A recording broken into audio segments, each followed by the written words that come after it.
walk and talk. I hope I manage this.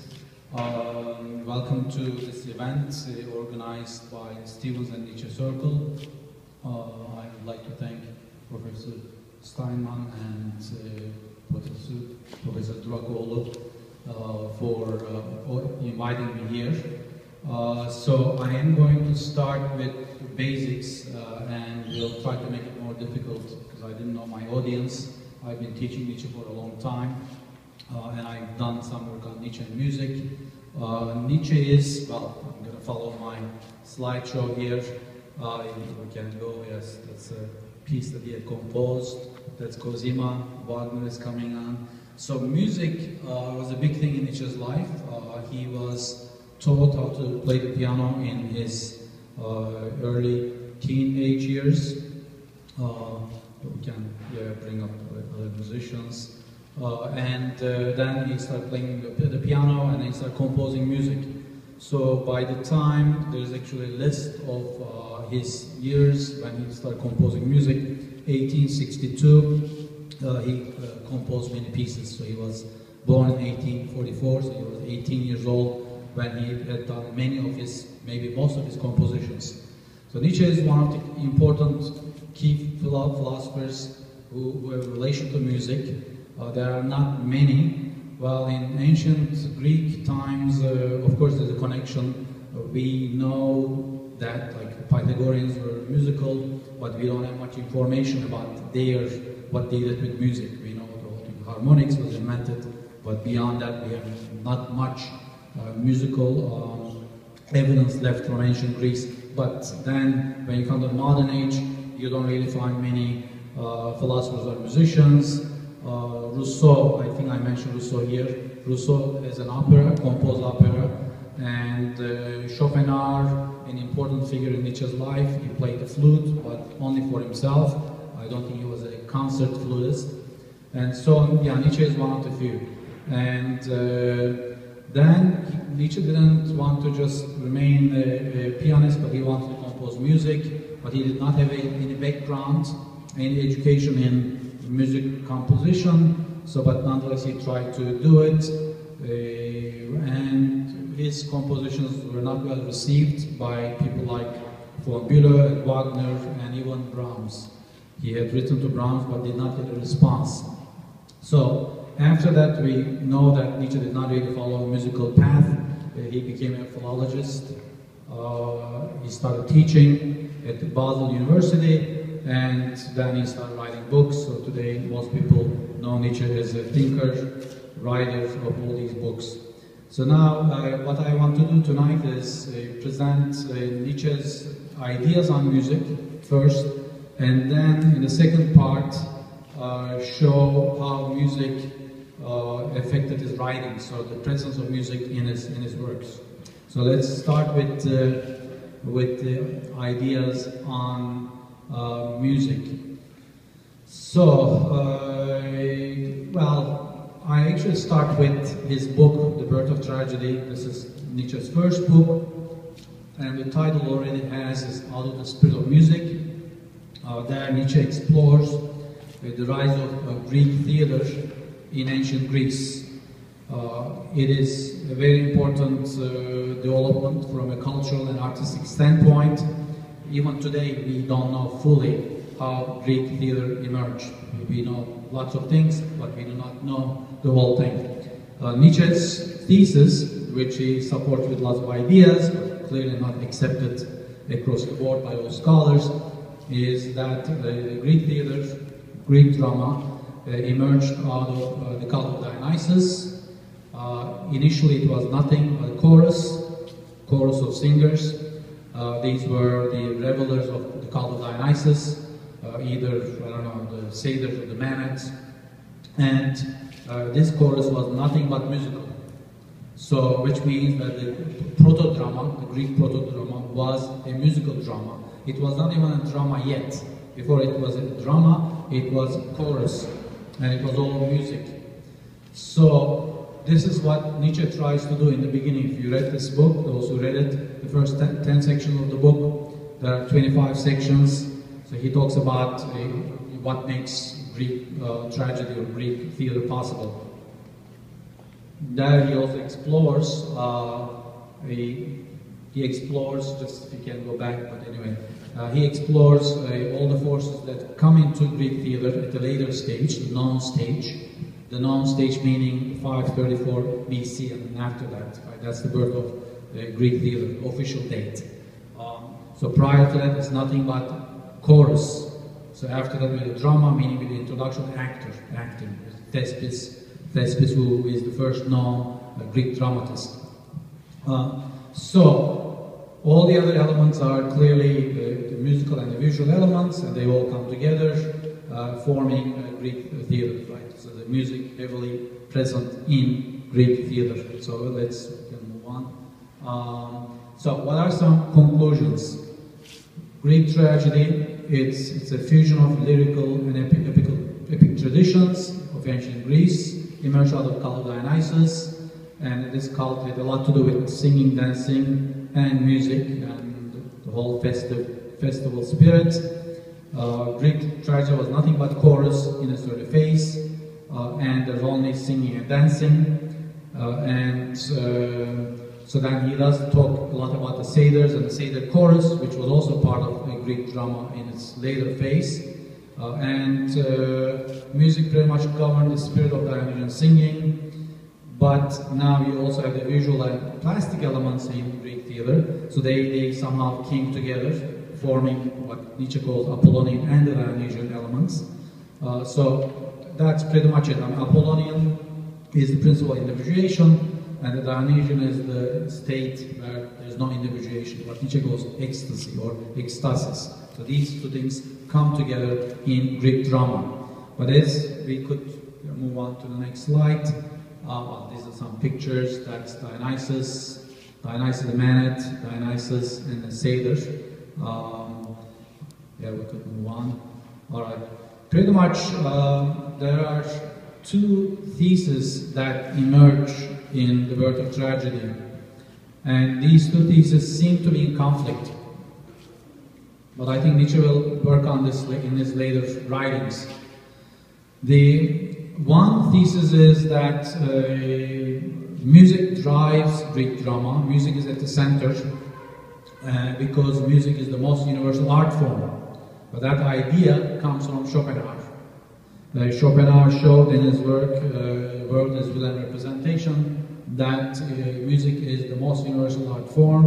I mean, I don't want to go into details on Schopenhauer, but he does refer to Platonic forms and all the other media, like the visual arts, plastic arts, and even languages themselves are mediated through forms, whereas music is not.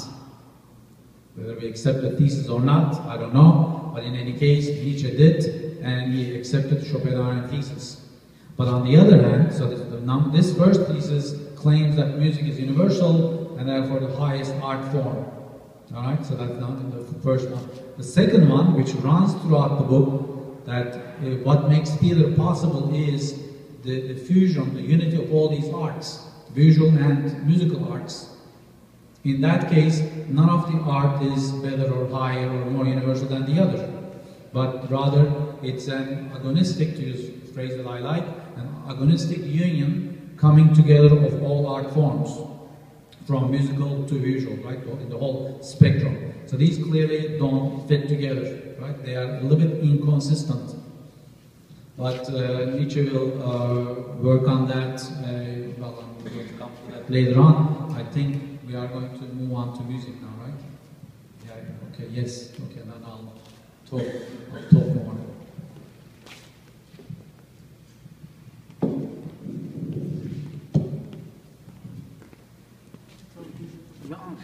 Please, yes.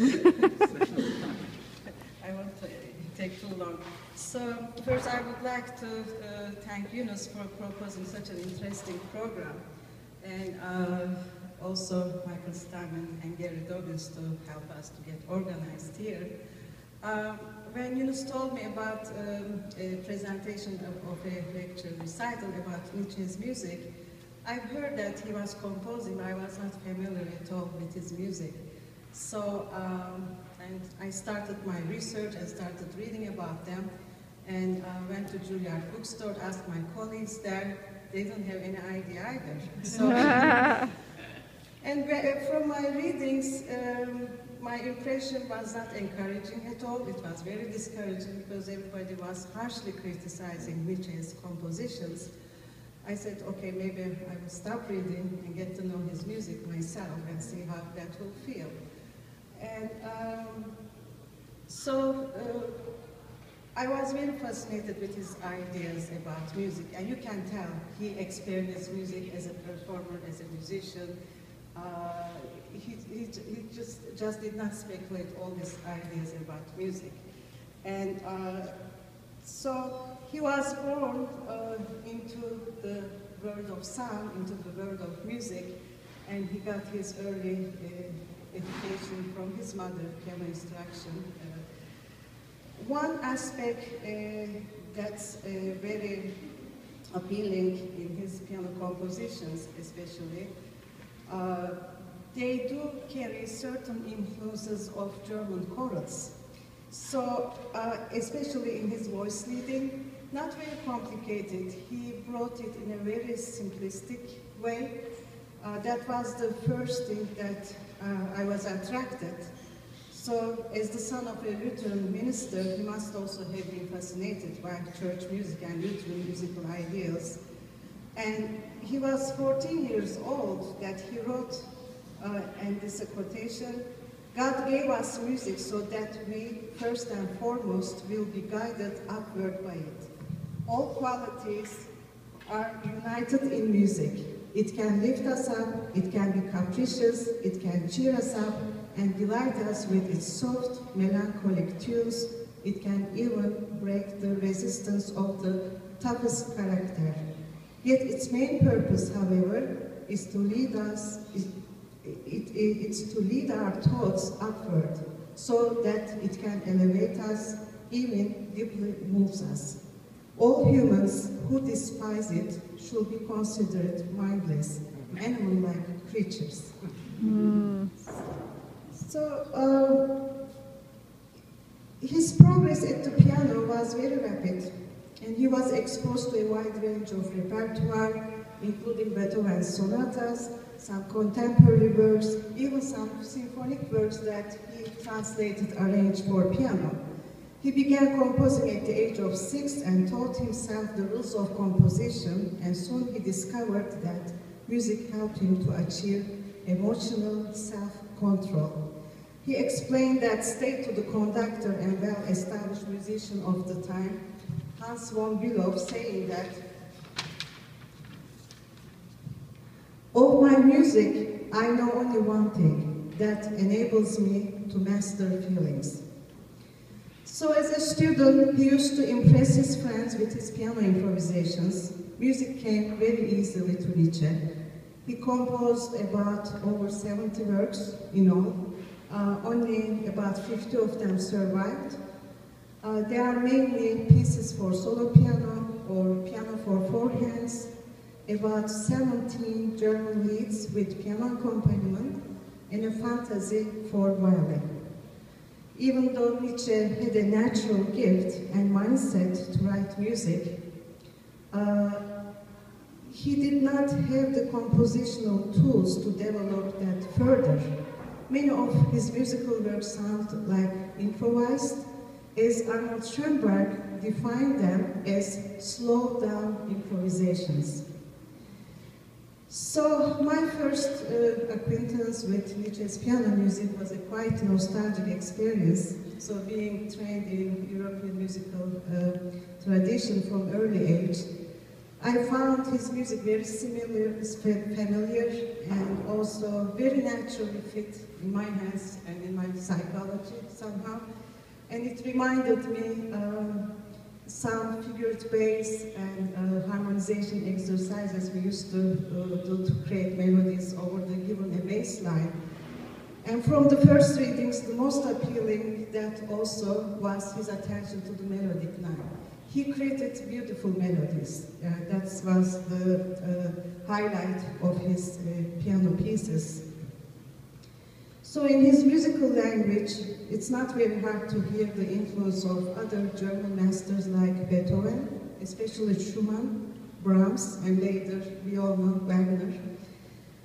In his early music, one can hear the influence of Robert Schumann, who would probably appreciate his music more than anybody else. Like Nietzsche, Schumann was also engaged in other areas like literature, and he studied law, and also felt very incompetent as a musician and composer. He was a great improviser like Nietzsche and preferred short forms like mood pieces and German lieds and to larger forms.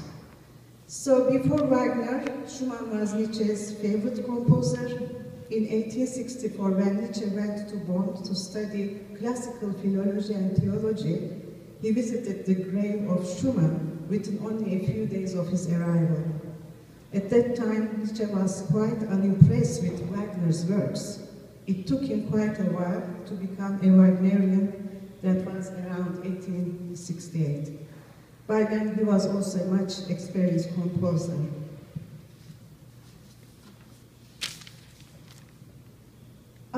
Soon, Nietzsche was fascinated with Wagner's music, especially he fell in love with Tristan and Isolde. And on the other hand, Nietzsche's music was not well received by Wagner. When he gives Wagner's wife, Cosima, a piano duet as a Christmas gift, Wagner was quite amused at a degree that he was on the floor laughing and rolling. So that's a very famous story, probably most of you know already. Then, around 1872, he sent his score of his four-handed Manfred meditation to Hans von Bülow, who harshly describes it terrible, the most extreme piece of fantastical extravagance, the most anti-musical that I have set eyes on in a long time. So being highly discouraged by this criticism, Nietzsche composed almost nothing afterwards. It was not possible for him to exist as a self-taught composer in the presence of such leading figures like Bülow and Wagner especially. Otherwise, I strongly believe from my experience he will become a much better composer with his imaginative approach and musical talent and background if he found the right support from his contemporaries. Then maybe he would become a philosopher. And tonight I'll be performing a collection of short pieces from his early piano music. Later he wrote mostly four-handed pieces for four hands, and he developed his style. His texture became much complicated and dense. But most of the transcriptions of these works for solo piano, there are some errors, and it needs a little bit more research to find the right edition, which I couldn't find it. So maybe in Germany, some of Nietzsche's music experts, they don't exist, they were not published. So then I decided to limit to his early works, a piece they're originally from him, inherited from his writings. So first I will play two pieces, then after that I will insert a Chopin mazurka. Chopin is the second composer that before Wagner, he was very much influenced of, he loved Chopin's music, and he also considers himself Polish. He loved Polish culture, Polish music. And when I started reading Nietzsche's mazurka, I immediately thought of Chopin's mazurka that I used to play. The key was same, the thematic material was same. They both move into, of course, different directions. That's why I thought maybe it would be appropriate to include that before Nietzsche's mazurka. So now then you can judge his music yourself after hearing. Hope I will do a good job of that. Mm-hmm.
I actually prefer to sit and read from here, if you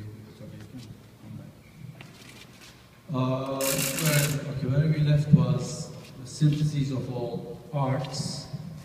That idea.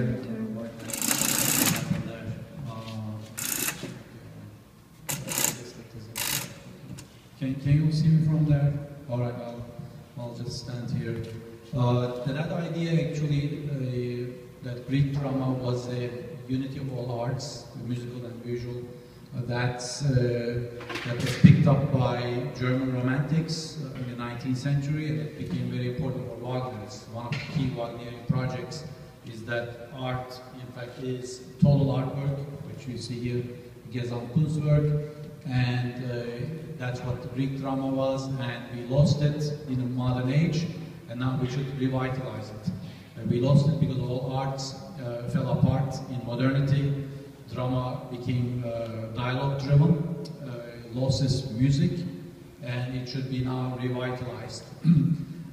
Nietzsche Nietzsche and Wagner are on the same page about this idea, except clearly Wagner was the artist, and Nietzsche was the failed musician, failed conductor, failed composer, so he wrote books and all that and explored this topic in the birth of tragedy. So basically the main thesis of the total artwork is all arts, plastic, poetic, dramatic, musical, they're necessary for the life of the culture, and it is necessary to show them in their organic or symbiotic synthesis. Clearly they are needed as individual arts, but we need to show them in their unity. So that's pretty much what Wagner was. In Wagner, there are different formulations of this idea, the Gesamtkunstwerk, but Wagner experimented with it. What is interesting with Wagner is that he was a musician, an artist who read. He read philosophy, he read a lot of literature, and he tried to implement these ideas in his art. That's kind of unique in the Wagnerian project. And clearly in the first phase of his life, Nietzsche was Wagnerian and Schopenhauerian, and he dedicated the book itself to Wagner, and the last 10 sections of the book was a way of showing how Wagner and the German music is a revival of Greek drama in a modern age. So in fact that the Germans are pioneers in reviving the Greek spirit, the Greek tragic spirit, which is needed. And in one of his last books, before Nietzsche broke up with Wagner, so he broke up in 1876, this last book, just before the fourth Antonio Meditations, Nietzsche still admires Wagner and likens him to Aeschylus, who is Nietzsche's favorite Greek tragedian. The first known, not the known, the first Greek dramatist whose works survive today. We don't have anything prior to Aeschylus. So yeah, let's move on. So after 1876, Nietzsche left or overcame his Wagnerism and his Schopenhauerism. This is a very complicated topic. I mean, the two central things that made Nietzsche split are Romanticism and pessimism. There are lots of other issues.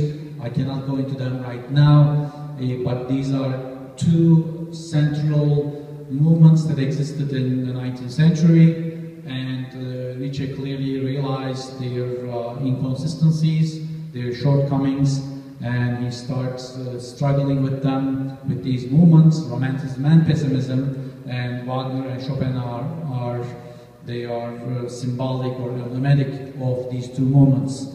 And clearly, the other important thing is aesthetic idealism, which has to do with denial of the body, and Nietzsche sees that in Wagner and in Schopenhauer. So then, after that, yeah, Nietzsche becomes his own philosopher, his own thinker, after 1877. This is 1876, is also the last time Nietzsche saw Wagner. They were both in southern France, Sorrento. Nietzsche couldn't really express his criticism. Wagner was not someone whom you criticized. He was the maestro.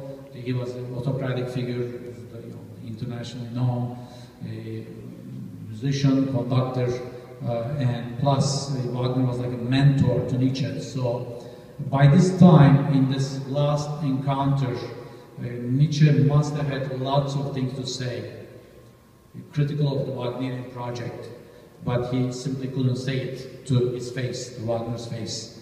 But anyway, so that was the last time they saw each other, and after that, in 1883, Wagner died, and there was a whole battle between the Wagnerians and Nietzsche.